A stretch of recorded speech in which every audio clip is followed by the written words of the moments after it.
के बच्चों, हम लोग गद्य खंड का तीसरा पाठ पढ़ने जा रहे हैं। लखनवी अंदाज। पाठ का नाम है लखनवी अंदाज, जिसको लिखा है जसपाल ने। तो आइए पहले हम लोग जसपाल जी के जीवन के बारे में जानें। जसपाल का जन्म सन 1903 में पंजाब के फिरोजपुर छावनी में हुआ। प्रारंभिक शिक्षा कांगड़ा में ग्रहण करने के बाद लाहौर के नेशनल कॉलेज में उन्होंने बीए किया। वहां उनका परिचय भगत सिंह और सुखदेव से हुआ। स्वाधीनता संग्राम की क्रांतिकारी धारा से जुड़ाव के कारण वे जेल भी गए। उनकी मृत्यु सन 1976 में हुई। जसपाल की रचनाओं में आम आदमी के सरोकारों की उपस्थिति है।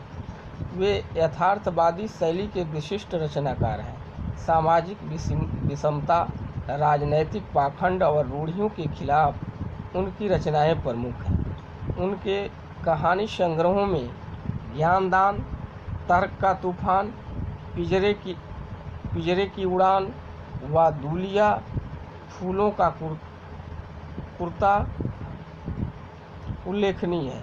उनका झूठा सच उपन्यास भारत विभाजन की त्रासदी का मार्मिक दस्तावेज है। अमित, दिव्या, पार्टी कामरेड, दादा कामरेड, मेरी तेरी उनकी बात उनके अन्य प्रमुख उपन्यास हैं। भाषा की स्वाभाविकता और सजीवता उनकी रचनागत विशेषता है। तो आइए अब हम लोग लखनवी अंदाज पढ़ने जा रहे हैं। मुफस्सिल की पैसेंजर ट्रेन चल पड़ने की उतावली में पुकार रही थी। आराम से सेकंड क्लास में जाने के लिए दाम अधिक लगते हैं। दूर तो जाना नहीं था। भीड़ से बचकर एकांत में नई कहानी के संबंध में सोच सकने और खिड़की से प्राकृतिक दृश्य देख सकने के लिए टिकट सेकंड क्लास का ही तो ले लिया। गाड़ी छूट रही थी। सेकंड क्लास के एक डब्बे को खाली समझकर जरा दौड़कर उसमें चढ़ गए। यानी लेखक उस सेकंड क्लास के डब्बे में दौड़कर एक खाली डब्बा देखकर यह चढ़ गए। अनुमान के प्रतिकूल डिब्बा निर्जन नहीं था, यानी खाली नहीं था। अनुमान था कि डब्बा खाली होगा, लेकिन वह खाली नहीं था। एक बर्थ पर लखनऊ के नवाबी नस्ल के एक सफ़ेद पोश सज्जन बहुत सुविधा से पालथी मारकर बैठे थे। एक लखनऊ के नवाबी नस्ल के व्यक्ति बड़ी सुविधा के साथ पलथी लगाकर बैठे हुए थे। सामने दो ताजे चिकने खीरे तौलियों पे रखे थे।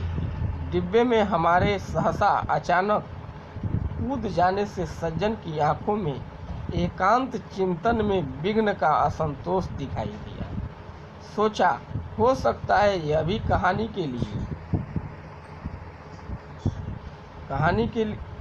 के लिए सूझ की चिंता में हो, या खीरे जैसे अपदार्थ वस्तु का शौक करते देखे जाने के संकोच में हो। यानी दो अनुमान इन्होंने लगाया, या कहानी के लिए सूझ की चिंता में हो, या खीरे जैसे अपदार्थ जो खाने वाली वस्तु नहीं है उसको शौक करते देखे जाने के संकोच में हो। नवाब साहब ने संगति के लिए यानी दोस्ती के लिए उत्साह नहीं दिखाया। हमने भी उनके सामने बर्थ पर बैठकर आत्मसम्मान में आंखें चुरा ली, यानी इन्होंने भी कोई उत्साह नहीं दिखाया। खाली बैठे कल्पना करते रहने की पुरानी आदत है। नवाब साहब की असुविधा और संकोच के कारण का अनुमान करने लगे।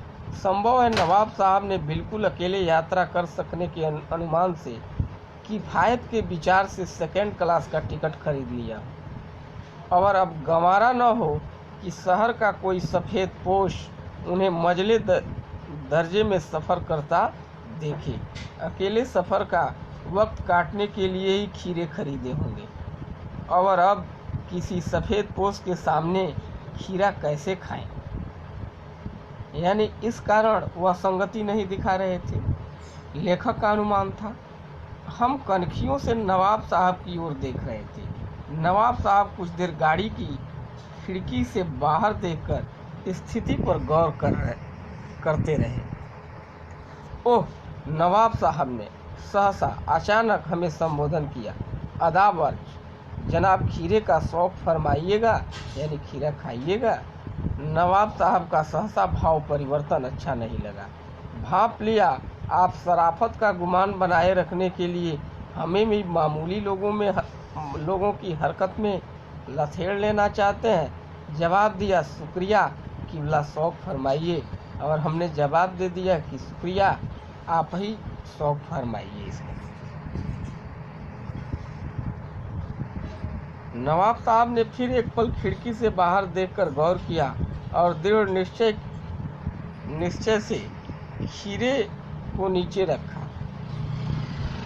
तौलिया झाड़कर सामने बिछा लिया, सीट के नीचे से लोटा उठाकर दोनों खीरों को खिड़की से बाहर धोया, तौलियों से पोंछ लिया, जेब से चाकू निकाला, दोनों खीरे के सिर काटे और गोद कर झाग निकाला। फिर खीरों को बहुत एहतियात यानी सावधानी के साथ छिलकर फाकों को करीने से कायदे से तौलियों पर सजाते गए। लखनऊ स्टेशन पर खीरा बेचने वाले खीरे के इस्तेमाल का तरीका जानते हैं। ग्राहक के लिए जीरा, मिला नमक और पीसी हुई लाल मिर्च की पुड़िया भी हाजिर कर देते हैं।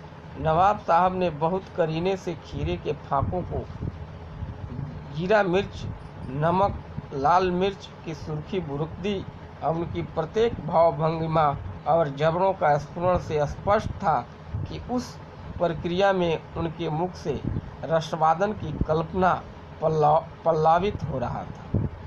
हम कनखियों से देखकर सोच रहे थे मियाँ रईस बनते हैं, लेकिन लोगों के नज़रों से बच सकने के ख्याल से अपनी असलियत पर उतर आए हैं।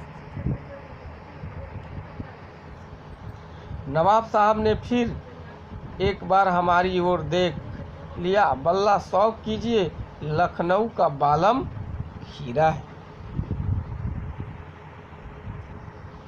नमक मिर्च छिड़क जाने के से ताजे खीरे की पनियाती फाके, यानी नमक और मिर्च छिड़क देने से उनके फाकों से पानी छोड़ रहा था। देखकर मुंह में भी पानी जरूर आ रहा था। लेखक ने यहाँ अपने लिए भी लिखा है, लेकिन इनकार कर चुके थे। आत्मसम्मान निभाना ही उचित समझा और उत्तर दिया, शुक्रिया, इस वक्त तलब महसूस नहीं हो रही है, मैदा भी जरा कमज़ोर है, किबला आप ही शौक फरमाइए। आज बस इतना ही, आगे